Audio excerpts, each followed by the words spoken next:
Get in on the action this season with Underdog's Pick'em game. Select higher or lower between 2 and 8 players and compete for up to 325 times your entry. Use code DIRECTOR when signing up to receive up to $1,000 in bonus cash and a free pick. Yo to Bolt fam, it's the Director. Chargers fans, the Chargers are 4-3. We're doing this, baby.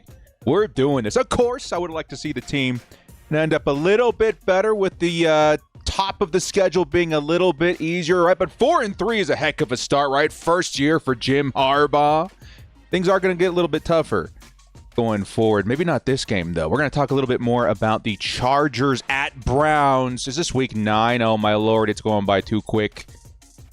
Game preview for this one. It's going to be interesting. The Browns could end up being a sneaky trap game. They really, really could. But the Chargers are really starting to hit some momentum right now, man. The offense is finally showing signs of life. Ladd McConkey looking awesome. Justin Herbert looks like he's back to his old self.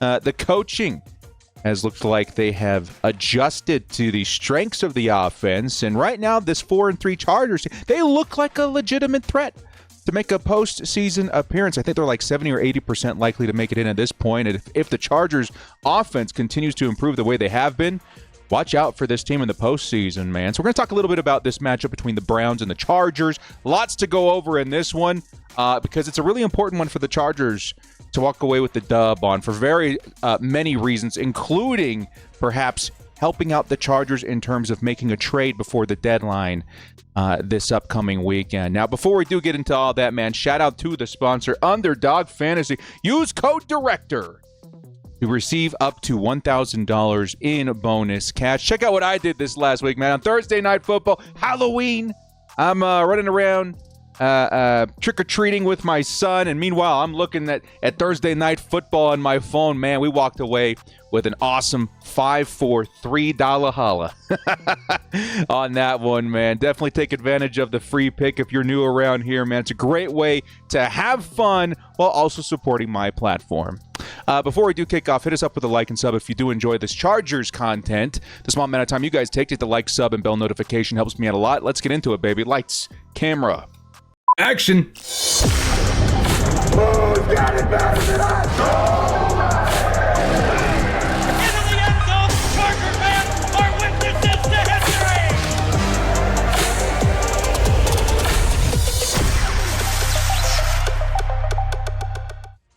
The Chargers at Browns. What is week 9? Week 9 game preview. Holy crap, man. This season's going by way too quick. But hey, this is going to be a pretty important and interesting week. As the trade deadline is coming up, man, there's actually so much on the line this week in terms of maybe how much the Chargers invest into this season in particular, right? You make it out of week 9 and you're 5-3, right? You got the whole season ahead of you still. You got, well, I guess the second half of the season ahead of you. You got time to continue building this momentum. I can see a trade maybe happening. But you walk away 4-4, maybe becomes a little less like, let's throw down the gauntlet, and more like, let's see how much we can survive the season. And then we can regroup and reestablish ourselves at the end of the year. I don't want that, man. I want the first Jim Harbaugh season to be a smashing success. So far, it's been going very well. I would like it to continue building on that success and go even better. So before we get into it, man, we got the weekly laundry list, the weekly CVS receipt of an injury report. And this week is not just us, man. Look down here. Look at the Browns. Oh my goodness. There are a lot of names on this list, man. I guess you have to expect the list to get longer as the season goes on. We're at the midpoint of the season. Teams trying to stay healthy. Here are some of the notable names for the Chargers and Browns this week, and there's a lot of them, man. Joey Bosa, man, dude, my heart sank last week when he tweaked his, I think it was back again, right? I don't remember. It could have been the hip here.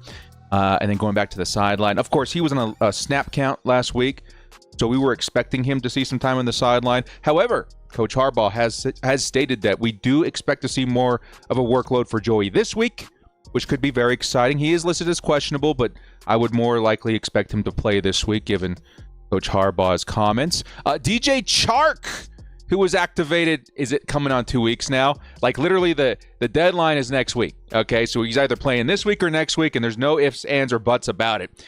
DJ Chark could be back this week, and that would be huge. We'll talk more about that here in just a second. Christian Fulton, unfortunately, is out for the Chargers. Then you scroll down here. Questionable is Denzel Perryman.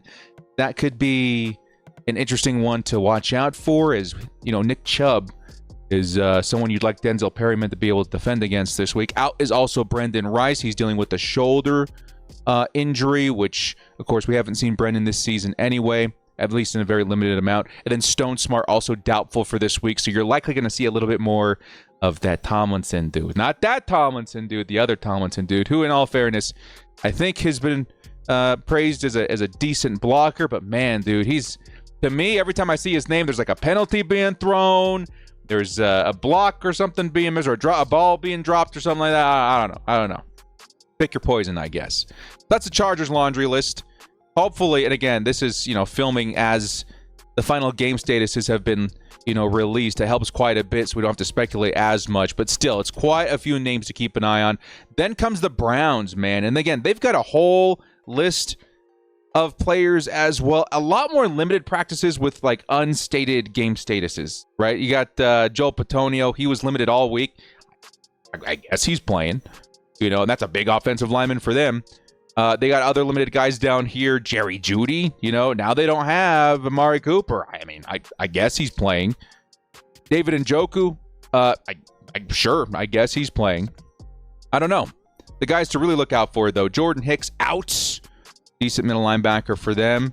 Hudson has been questionable, linebacker as well. Out is Ethan, is it Pochik or Pokic?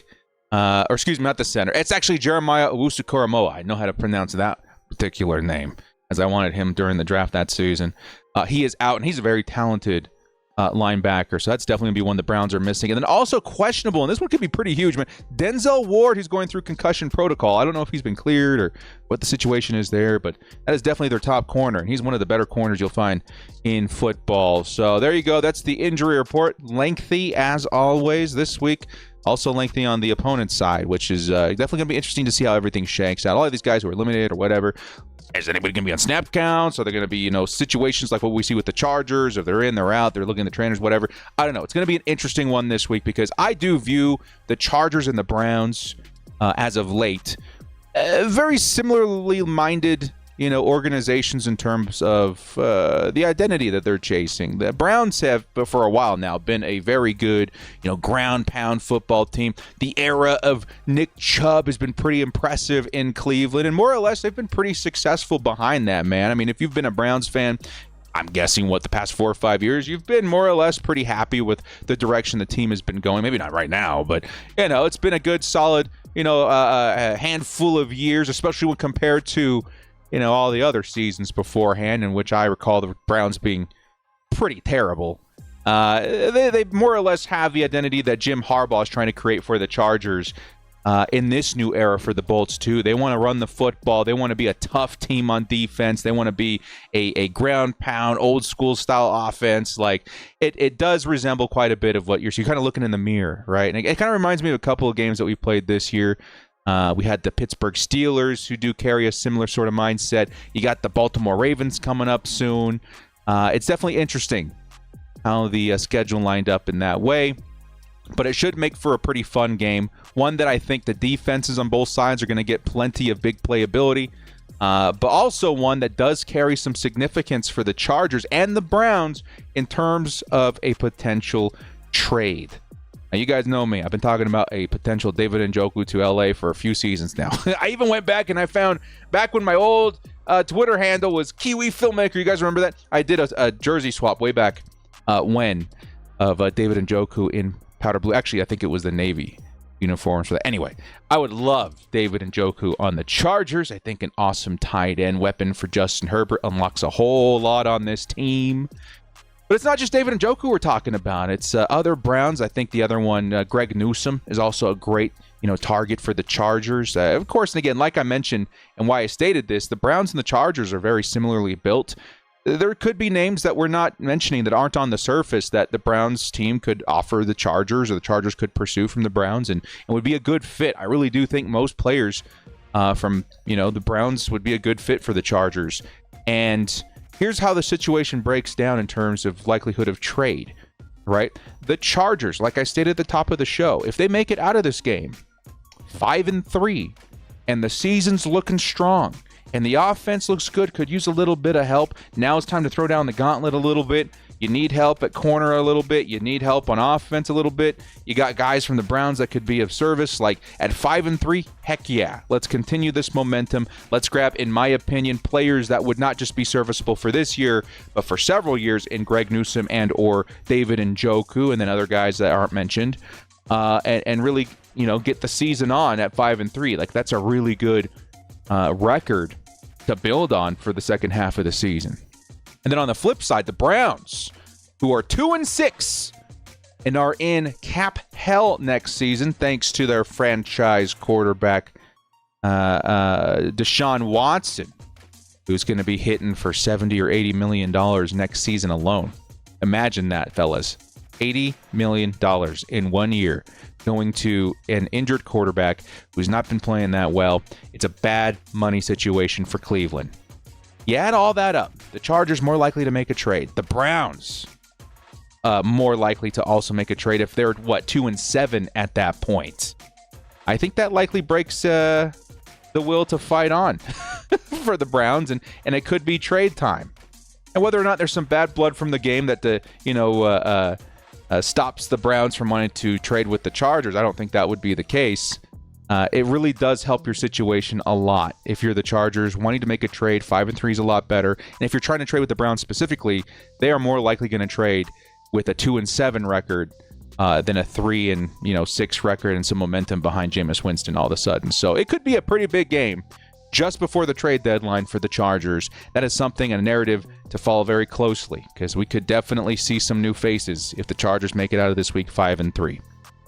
But let's also keep in mind it's not going to be an easy game. This Browns team could be offering a very sneaky trap game for the Chargers. Because like I mentioned, I kind of like the Browns. I like what they're doing. I'm sure Coach likes what they're doing. They're building a very similar identity squad to what Jim Harbaugh wants. At least they already have that identity. And not only that, but now the narrative has changed for the Browns in this last week.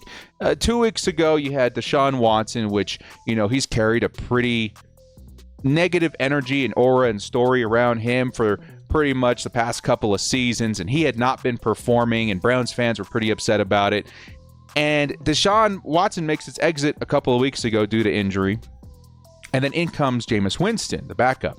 And Winston, the guy could be good, right? He's shown seasons where it's like, wow, he pops. But not the whole season. But he does pop for a couple of games pretty well, pretty consistently. I think you see Jameis Winston out there, you're going to see a few huge games from him, just because that's the kind of quarterback he is. He could easily throw 3-4 touchdowns, 300-plus yards, right? He's had this last week versus the Ravens, of all teams. That defense, that's a serious defense. Of course, it was a division game, so, things kind of get crazy. But still, versus the Ravens, 300 yards, over 300 yards, 3 touchdowns versus that particular team. That's crazy. That's crazy.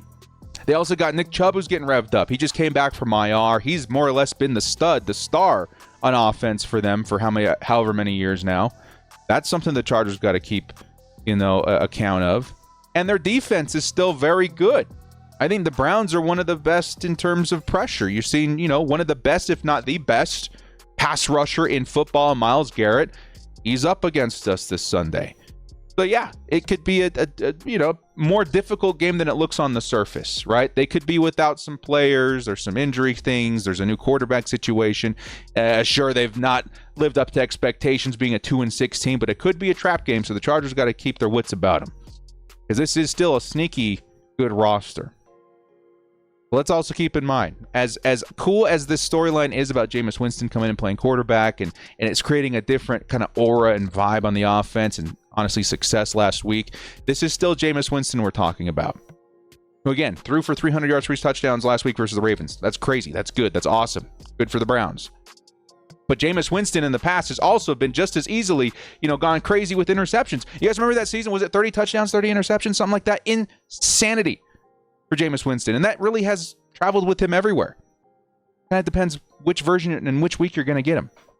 And the Chargers And the defense that they have boasted this season, the number 1 scoring defense, top 5 in very many metrics. This is going to be a very difficult situation for the Browns to just walk in and did what they did versus the Ravens again, because that's what they're going to have to do. They beat a very good defense. They're going to have to do it again. Can they do it? Maybe. Depends on what version of Jameis we see this week. But I think the Chargers defense has got one huge thing going for them that I don't even think the Ravens had in that week last week. And here comes the big bombshell. If your name is Jameis Winston, if your name is any coach on the Browns on offense, it's Joey Bosa, baby. I know Chargers fans are sick of hearing it, man. And I get it. He's been injured. He's been off the field more than on the field. I understand. I'm still a big Joey Bosa fan. Okay? And again, Coach mentioned that Bosa will be in for a bigger workload this week, so I wouldn't expect to see as little snaps as we did last week. He's going to be part of the game plan this week, and for good cause. And you know what? He's just one piece of this 4-man edge group that has been so lethal as well. You have to remember that. This is representative of the Chargers pass rush unit.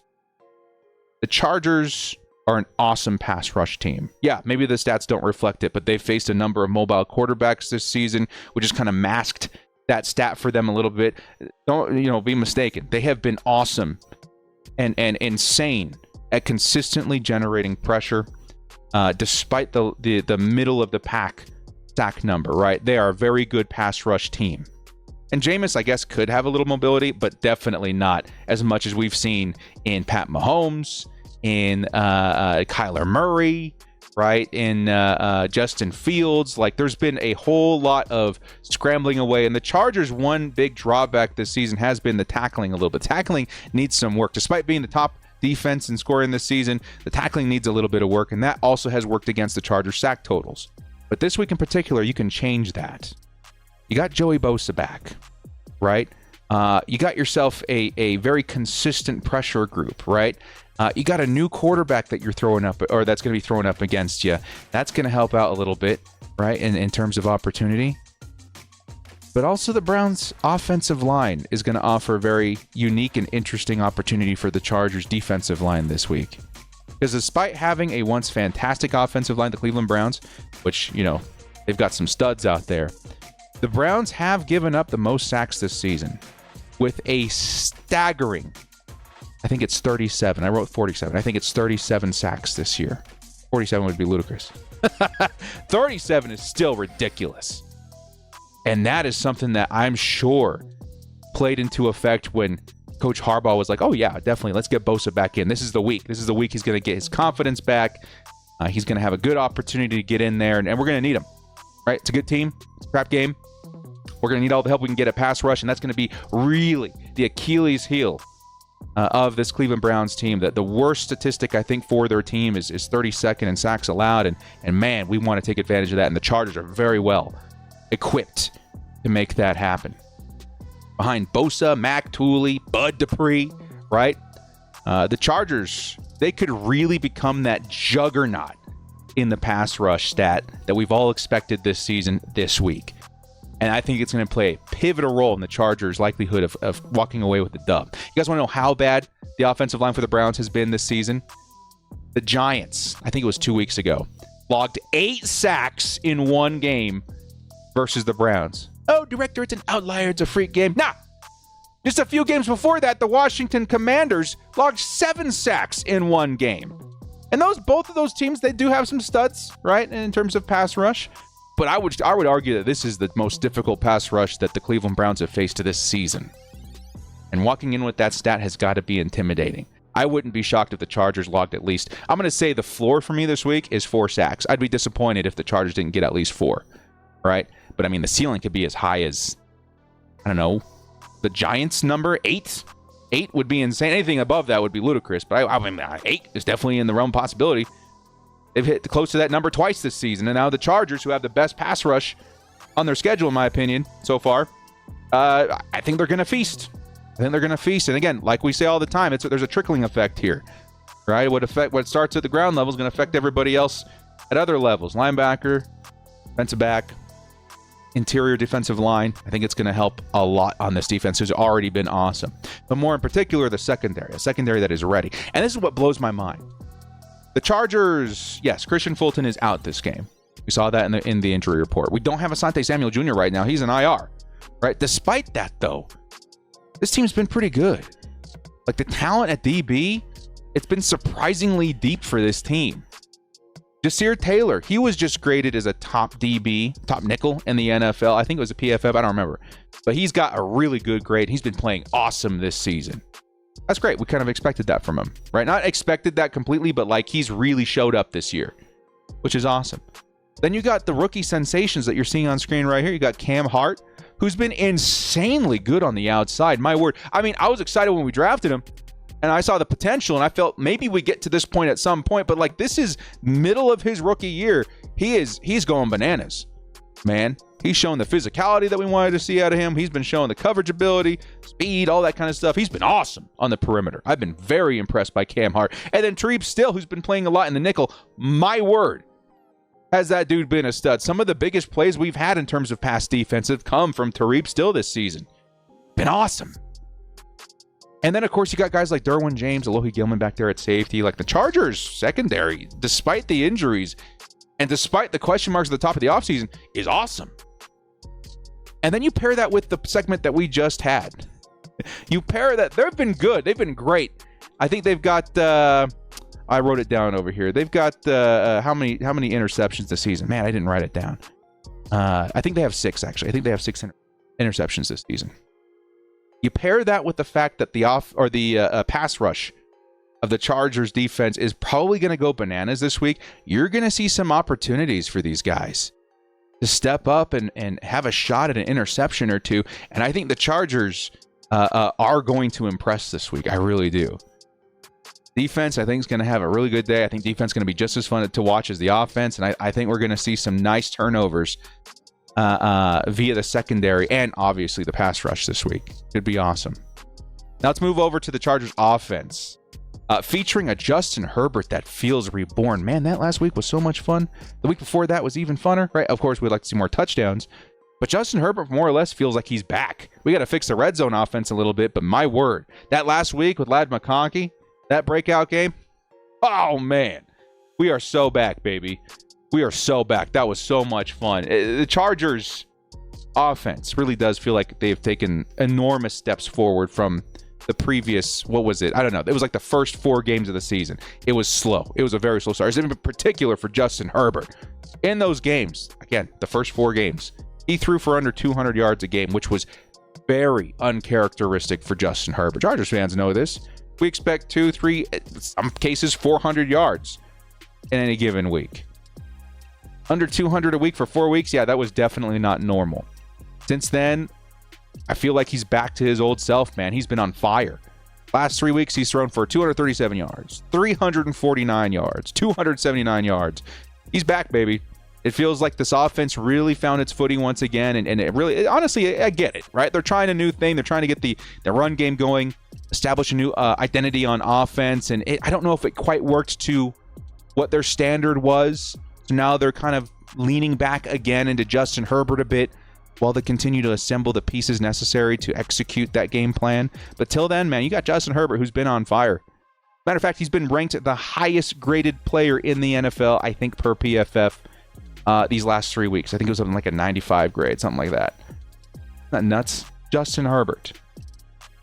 And the Browns, in terms of opportunities provided, I mean, these guys have been a below average pass defense this season. They've allowed over 200 yards a game.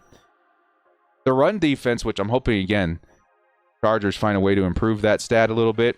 They've also been allowing about 125 yards a game. This feels, to me, like a good opportunity to continue that momentum on offense that we've been seeing these last couple of weeks. Again, the defense has been playing out of their minds this season. Do not waste a season where your defense is playing this well. The offense is really starting to feel like they're catching up, right? And slowly as this momentum continues, right, over the course of the season, you're going to hit a point where it's like, hey, the Chargers, they're back. They're here. The first 4 weeks, they were just kind of, getting their footing here a little bit. Now it kind of feels like things are moving. It really does.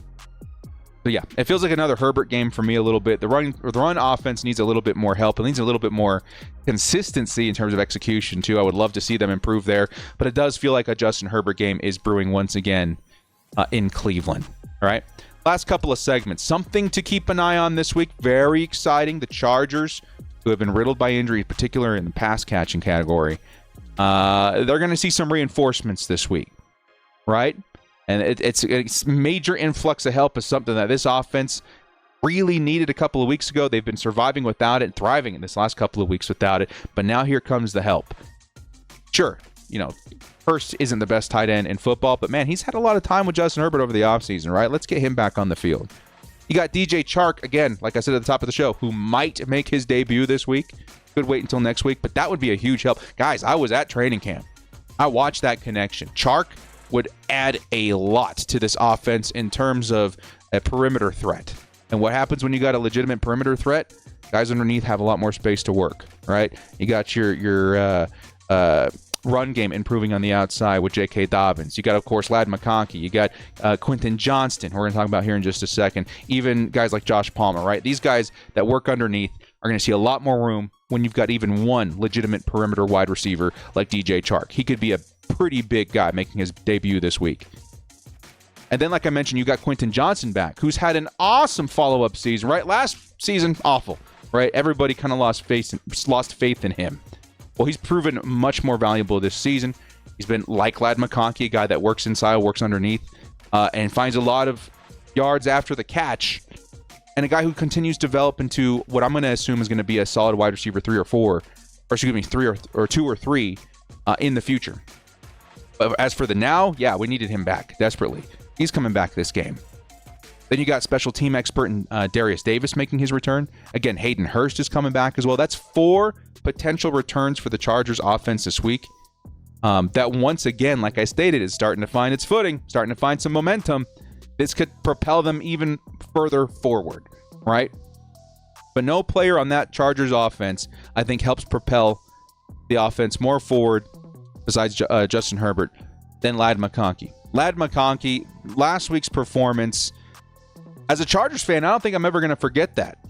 I'd been pounding the table for Ladd McConkey well into the offseason, draft season. He was one of my favorite prospects. I was screaming, hollering when we selected him in the second round. And here he is, halfway through the season, looking like one of the best rookies of this class. A rookie class that has Marvin Harrison and Malik Neighbors and all this stuff. They just put out the all-rookie midseason team, the NFL or somewhere out there. Guess who's on there? Joe Alt, Ladd McConkey.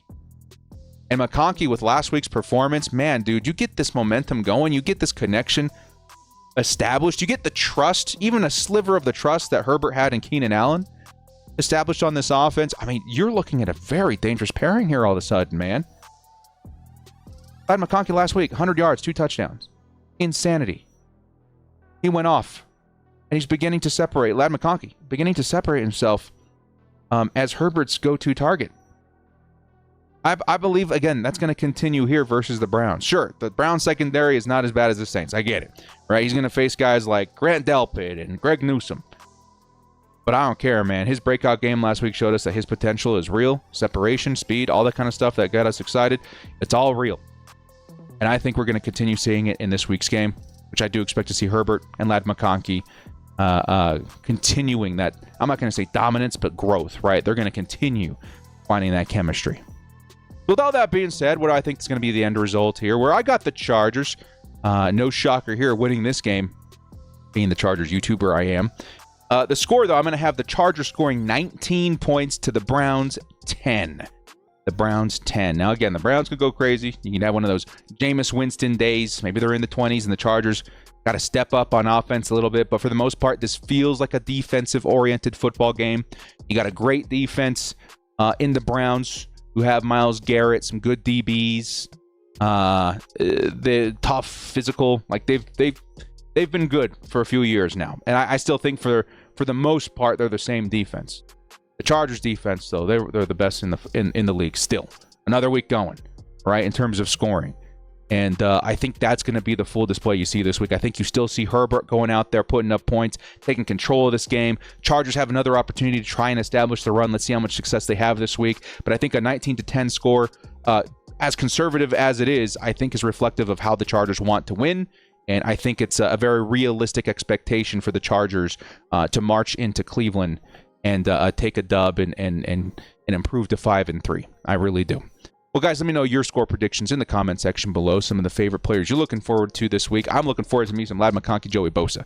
I would love to see those narratives continue. Thank you guys so much for joining me. This has been The Director. Remember to check out Underdog using code DIRECTOR. I had a lot of fun this last week. I'll definitely post some of my picks for this upcoming Sunday. Good luck to all you guys out there. And as always, bolt up and stay frosty. Let's go, baby. Let's see another Ladd McConkey 100-yard day, man. I'd love to see that.